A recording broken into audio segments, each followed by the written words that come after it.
Good morning and a big welcome to you from the Argyle TV breakfast team here at Home Park. Hope you're in good spirits this weekend. We're hoping to bring you a morning and an afternoon of some high octane Sky Bet Championship football today.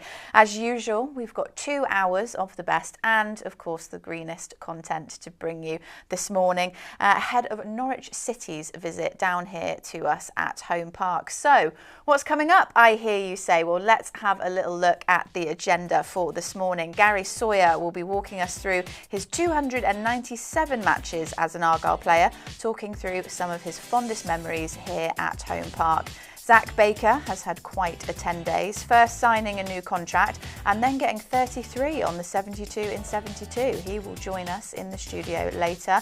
And speaking of the 72 in 72, Michael Obafemi is the latest player from the Argyle squad to take it on. Find out how he does later on in the show. All of that and more to come for you over the next 2 hours, jam-packed here on Argyle Breakfast. And it's been a glorious week weather-wise, apart from Thursday. So what is not to love? It's looking like it's going to be a good afternoon here at Home Park as well. And a reminder, if you haven't done so already, we will forgive you because it is quite early in the morning, but your match passes are available over on the website. You want to head to pafc.co.uk for all of that, but you can save it for a little bit later in the afternoon because, like I said, we've got lots coming up this morning, and starting with introducing you to two very important people here at Home Park.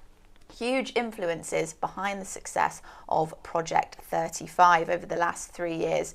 You may know that today's fixture is a dedicated Project 35 fixture, and we've been urging you all to come along to donate either cans, food and a tap of your card maybe, to tell us all about it, to tell us how to donate, where the money goes, and really just anything to do with Project 35. I'm thrilled to say that we have been joined in the studio first thing this morning by Debbie Moss from Ginsters and Alice Young from the Argyle Community Trust. Good morning, both of you. Thank you for being with us, and nice and bright as well this morning in your green and red outfits. It's going to be a big day ahead for you, isn't it? I mean, let's start with you, Debbie. I mean, you know, how have you found? We're about 3 years now into Project 35. Yeah. Like, how have you found it's progressed over that time? I mean, the supporters from the club have been absolutely amazing. I mean, they've really embraced the project and get on board through, whether it's through volunteering or supporting through donation days, schools with their assemblies, donating food.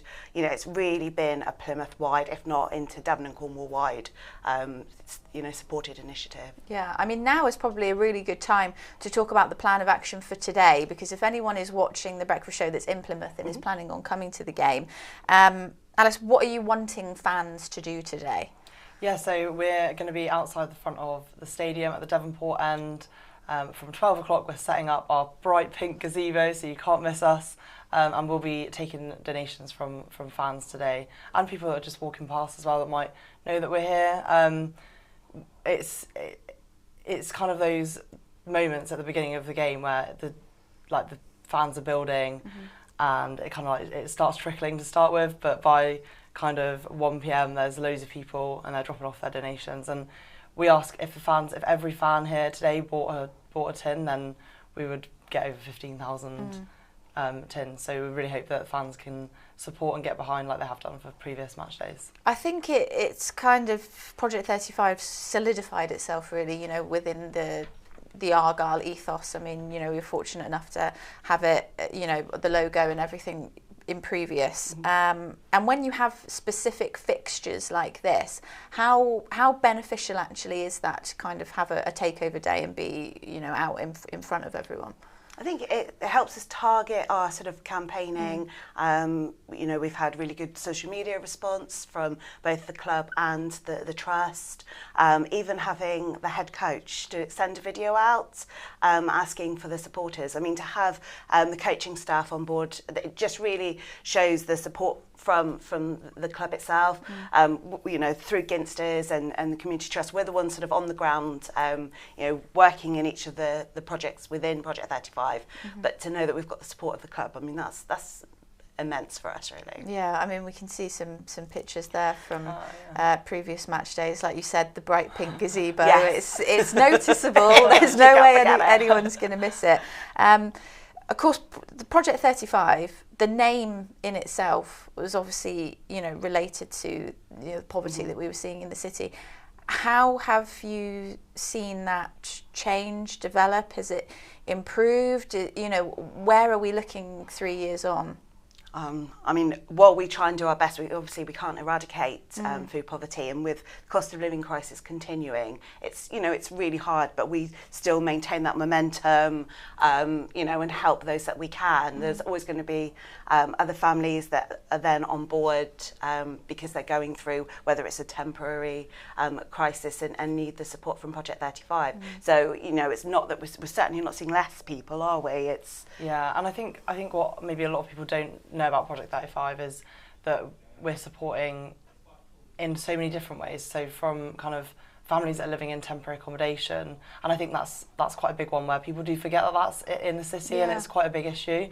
It's something that we started, I think, in the first year of the project, and it was around December time that we started that, and we were kind of trialling it to see if it was something that would be supportive for the city, and it really was, and it was really well received. And we've continued that, and that's something that happens weekly now, as part of our Grab Against Us campaign, which has got a handy title because it's memorable. Yeah. And then as that's kind of evolved, we've kind of tagged other things into that. So it's also supporting young people across the city. So through our work in the Community Trust, we go out and deliver youth-based sessions. So at those sessions, every young person can come and access a product, and that happens weekly.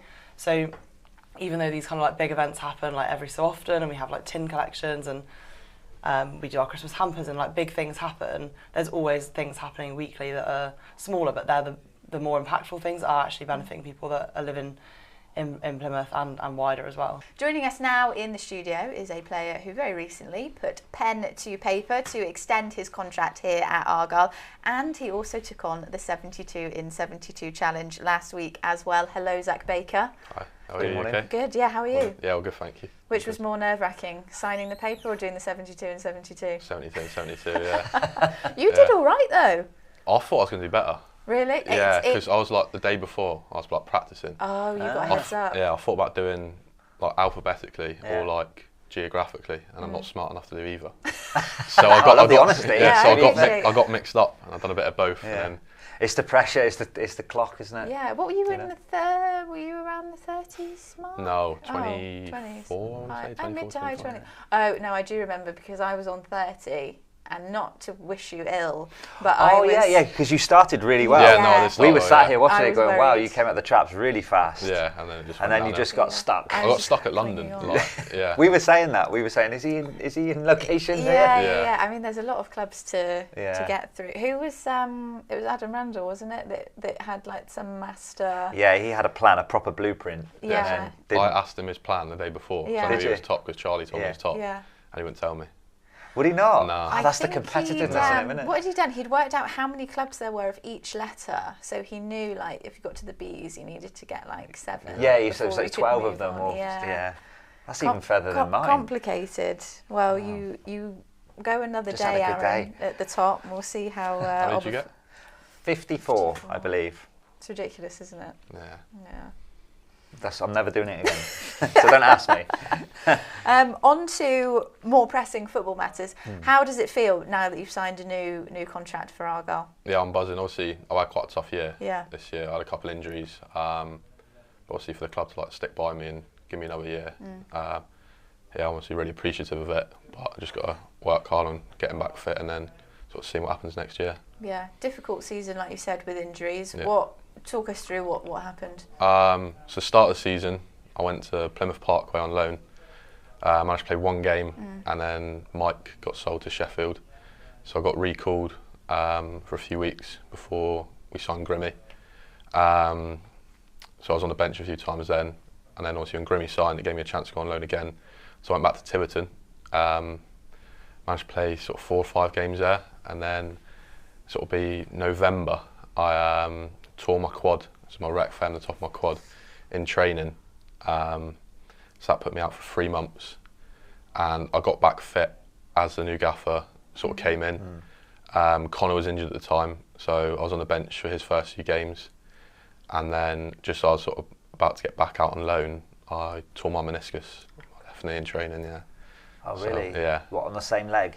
No. So I'd done my quad on my right and then my meniscus on my left. So. Was it kick? Was the first one a kick? The first one was a kick, yeah. Okay. So it was day before Derby. I was trying to replicate Jerry Yates, cutting him, just didn't work. Wow. I like overstretched for a ball, and just felt like a pop as soon as I kicked it. And then my knee, I was getting up off the floor. My stud got caught in the ground. I've like twisted one way and just felt like a pop sort of down the side of my knee. And That's interesting because Coops did his knee, didn't he? Yeah.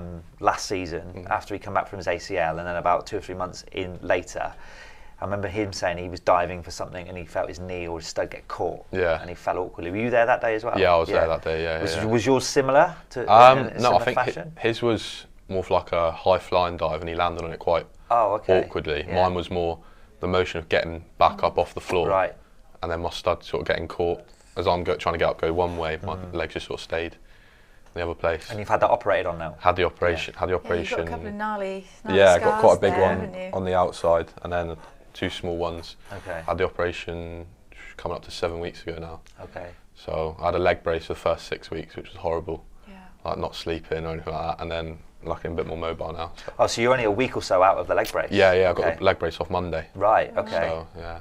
So you got a little bit of freedom back, but obviously that's you now done for the season, I assume. Yeah, I'm back. I'm aiming to be back sort of towards the end of July. There is no better person to help us preview this afternoon's game than our next guest. It's none other than Mark Edworthy, who, of course, not only had a fantastic career here at Argyle, but also your 2-year spell at Norwich City. Yeah, well, good to see you both as always. 7 games to go. That's incredible, isn't it? Where's that gone? So, yeah, some fantastic memories and good times for both clubs, obviously. But Norwich was special in 2004 when we actually were champions. So I think you look back on your career and look at that. It was, fantastic times, really, really good team. Great football club as well, like the club we're at now, obviously at Argyle. So my career started here, and it's amazing where your journey takes you from one end of the sort of country, Plymouth, because we're pretty far down here, across to East Anglia, which is miles away. So, but yeah, it was. I had really fun memories at both clubs. Yeah, I mean, of course, with Norwich winning promotion into the Premier League as well, you know, and that's got to be up there in terms of. It certainly is. Yeah, I was very fortunate, as we spoke, many times in my career, but actually to win the championship, you look at the teams that's in the championship now, like 19, I think, out of 24 played in the Premier League. So it's a tough league, and back then it was tough. I think West Ham, Crystal Palace, a lot of big teams are in there, and to actually win it, West Brom obviously. But I was looking back, and some people was asking me about the game, and they just said, look, with Robert Green, who was obviously England international, Darren Huckabee, Peter Crouch. Peter Crouch came on loan with Darren Huckabee, and he eventually signed. And with those two up front, they were real, they were a fantastic combination. Great goals we had, and we just had that team spirit where. Not arrogant or obnoxious in any way, but if we were getting beat or behind, we knew we'd come back. We had that unbelievable belief in our team, and that's why we went on to win it. And I remember like the back 4 and the back 5, which probably doesn't happen today. Like Robert Green played all 46 games out of the campaign. The left back Adam Jury played 46. Craig Fleming and Malky Mackay played 45, and I played right back and I played 45. That just doesn't happen today. To have that commitment and that injury-free and that team. So everybody, what I mean by that is everybody knew what they were doing. I know now it's very different with a squad situation and rotation, but for a back 4 and a goalkeeper to play that many games was a fantastic platform to build on. Yeah, that must have its obviously positives. You won the league for one, but 2, it did, the fact that you had like that stability. Appreciate you had to stay fit. But how have you seen the game change then? We know about rotations, but talk about like maybe you had a back 4, so you had a solid back 4. How has it evolved? Was it evolving, in that 04, 05? I think so. Yeah, 2004 we sort of won it. So it was 4-4-2. Yeah, so it which was. We know, okay. and Alex Ferguson did that for many years, and now everything's changed. They've looked at systems, and they've looked at it was growing obviously when Pep came in and Arsene Wenger come in and stuff like that. They tried to evolve the game, and the game has evolved, but I think now a lot of teams cancel each other out, so we copycat all over the place. Yeah. And I'm a great believer if you play the systems with the players, you've got to fit that system. And I think at the time where the rotation now. There's so many players involved in clubs, injury suspensions, and you see a lot of rotation. I don't know many teams, or I can't name many teams that keep the same back four or the same midfield or the same strikers for a number of games, which can sometimes be difficult for players personally, and but also if the club trying to build for the future and be an asset and go and win things, then I suppose that's the way forward that they look at it now. Aaron, you've picked out some ones to watch for both sides as to how maybe it could be pulled off as one of the needed wins. Absolutely, and like always, Mark, we start with the visitors, or the team that they're playing against, the opposition really, and Norwich are like bang in the middle really. They've won 13, they've drawn 13, they've lost 13, so they are across the board, kind of middle of the road, aren't they? And they should be, for me, doing better based on the two players we've picked as the key men for them. We know they've got quality all over the park. Even someone like Callum Doyle, who plays left back, 7 or 8 assists already this year. Yeah, really good. Say already, it's the latter part of the season. That's pretty impressive from a fullback, isn't it? Yeah, of course it is. Yeah, definitely. But the first player we've gone for is no surprise, is Borja Sainz. So he is the Championship's top scorer with 17 goals. He scored 3 against us when we played them away earlier in the season in the 6-1 defeat. You know, he says left winger, but he's a forward, isn't he? And if he's the leading goal scorer, what I like about him, Mark, is he's got an abundance of scoring capabilities, and we're just seeing a catalogue of his finishes here. Look, this was against us earlier in the season where he ghosted in. This was his hat-trick. Great finish. He's got lots of quality, isn't he? Yeah, it's his movement, and he can score from both feet as well, which is good. His movement's great. He's got good pace, great age as well, 24 years of age, and 17 goals, as you rightly said, Aaron. They should be like in a better position with someone who's scoring that amount of goals. He's such a threat. Brilliant touch there. The touch, he didn't even have to move, and the finish is fantastic. Just such good feet, and certainly knows where the goal is with some wonderful finishes. But it's that movement, isn't it? That movement, and that he's got great ability on the ball, and he's always a threat. So he's certainly one to watch today as well. It really is. I agree as well, and it's his link play as well. He's quite diminutive, so he gets into those little pockets. So he links the play really well as well. So it's not like he's a traditional forward where he powers his way through. But what they have got in someone like him is a player who can create as well as score. But he's also got a player alongside him who's the second player we've picked. Sainz is top scorer. Josh Sargent is third with 13 goals in the Championship. Now, he's only made 25 appearances. He scored 13 goals and 5 assists. So that, as a return, at that level, is outstanding. Yeah, it's huge. It really is. And they are going to be a real threat. They obviously got a really good understanding when they play together. Argyle massively going to be tested today. Predominantly when those two play well, Norwich go on and win the game. So I think they were looking at it when we just seen both managers there. Norwich 5 points off that playoff position. They need to come here and win as well. So that's why it's going to be such a big game, because they feel if they win today and beat Argyle, they're well in the mix of potentially going. But it's just his movement here again. They're different players and they're a handful. So it's a really, really tough one for the defence. They got two different players who can score goals from both feet and prepared to make those runs as well. Great movement in the box, That's a great pace. Brilliant finish. But it's their movement and beyond. They work so well together as well, and they certainly know where the goal is, and they're so comfortable in and around the area, not only just in the 18-yard box but out of it as well. They're not afraid to take a shot from outside the box, because their rewards have been superb with the amount of goals they've both scored. Well, we may almost be done with the breakfast show this morning, but we do have one final guest to bring you, and I'm sure you will recognise his voice, as he has been a commentator for Match of the Day since 2004. It is a very good morning to John Roeder. Hello, good morning. Thank you for being in the studio with us today. Lovely to have you. How are you, first of all? Absolutely shattered. Really? It's been one of those weeks because it's been midweek football. So I was at Bristol Rovers against Birmingham City on Tuesday for the EFL World Feed. And what people might not know is that games that are broadcast here on Sky are also broadcast live around the world. And the EFL World Feed goes to places like America, Canada, right across the Middle East, India, Pakistan, the Caribbean, Australia, New Zealand. So I do a lot of that. And so I got home at 2 o'clock, living in South Devon, got up at 7. And then Wednesday, Southampton against Crystal Palace for Match of the Day. Again, got home at 2 a.m. Because I'm sure, as every Argyle fan will know, you can never do an away journey from a midweek game on the motorway all the way. You always have to get diverted because there's always roadworks somewhere, isn't there? Yeah. There's always roadworks. Yeah. And so it's quite nice today not to be doing TV commentary, just to be doing updates, radio reports for Talk Sport, for National Radio.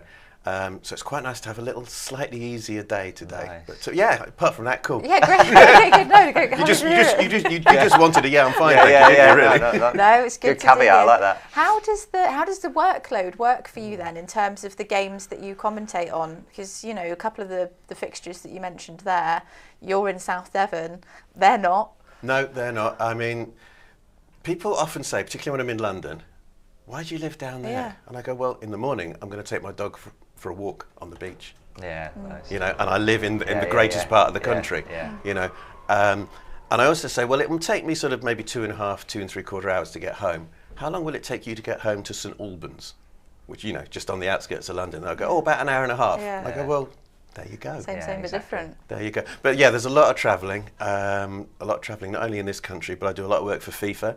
So there's a lot of travelling around the world as well for various FIFA tournaments. But you can't beat it. I mean, let's face it.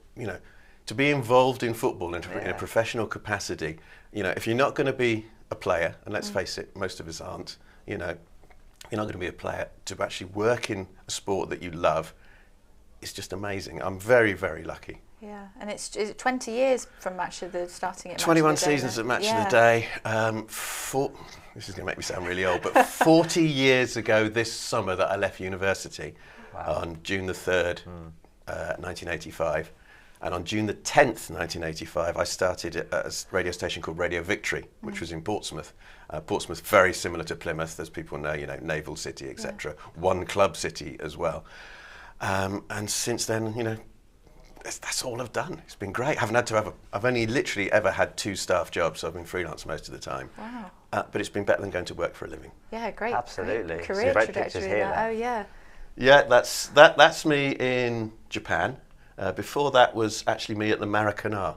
Was it? In Brazil. Yeah, the FIFA work is amazing. That was for the Confederations Cup in 2013. And if I ever get to write a book, just for my grandchildren that don't exist at the moment, but if I ever get to write a book, it'll start with the fact that in May 2013, I did a couple of games at Wembley for the BBC. And then literally 2 weeks later, I was at the Maracanã in Brazil. Wow. I mean, they're the 2 iconic venues in the world, aren't they? Yeah. Really. So travelling the world for FIFA is amazing. But it must be, I mean, when we did the Liverpool game here, I think it was Steve Wilson I was stood next to. Yeah, Steve, so when you grow up listening to Match of the Day commentators, you don't see them in the flesh that often. Yes. Which is nice because you can walk down to your local supermarket without being pestered. Exactly, and I had to kind of close my eyes when Steve was talking to me because I could then, I know who you are, because obviously, and he said he prefers it. He said he prefers not being in front of a camera. He likes to, to be in the background. Kind of flow, I guess. Yeah, as well, but there must be an element of. Probably you're a seasoned pro now, but that's very kind of you. When you're live, you got to get your script right, haven't you? So there is no script. So you just say what you see. The only script is actually pre-match. Okay. Because obviously, as you know, you have maybe 25-second team graphics, 30 seconds team graphics.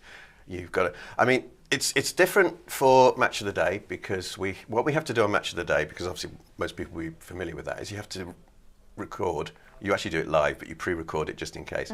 You do a long introduction and a short introduction. And when you watch the programme, you can see which is the long introduction, which is the short introduction. The long introduction will sort of have a little line or so, then it'll go into what's called a full-page graphic, which for people watching is basically the whole screen is taken up by the graphic. And it'll do Team A, then Team B, and then you might have a couple of handshake shots off the back of it. And it might be 45 seconds.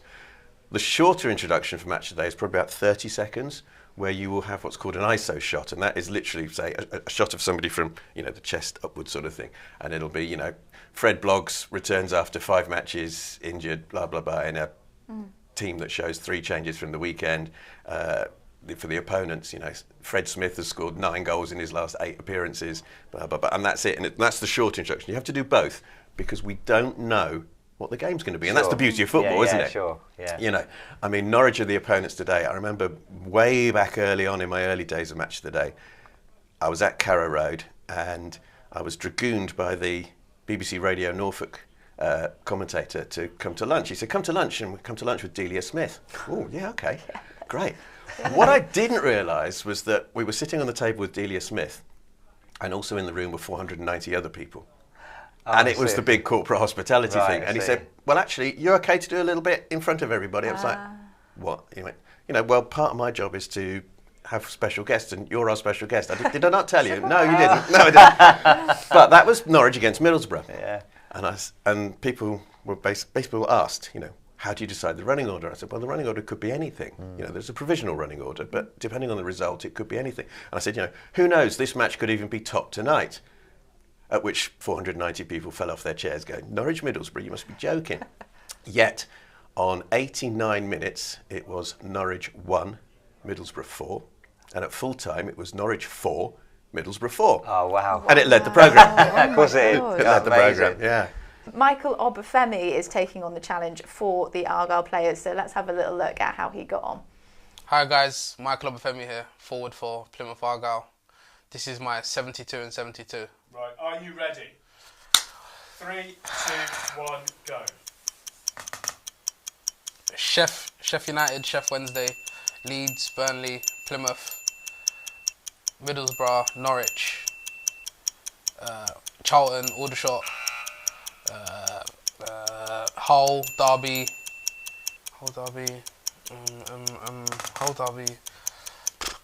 Bolton, Rochdale, Salford, Salford, Wrexham, Birmingham, Wycombe Wanderers, unfortunately Exeter.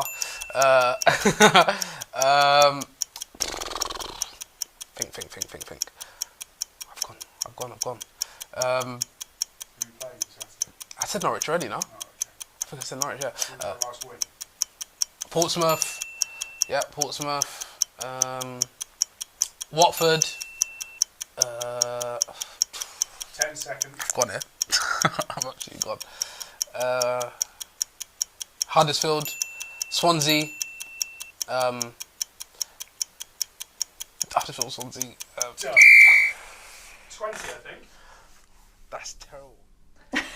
They all say the same thing, don't they? Go, that's terrible. It's terrible. 20, I'm happy with that because I've managed to get to 30. You're still in the top 10. So that means I'm in the front page slide in the top 10. I think I'm 9, aren't I? You're 9th. Yeah. So still in single figures.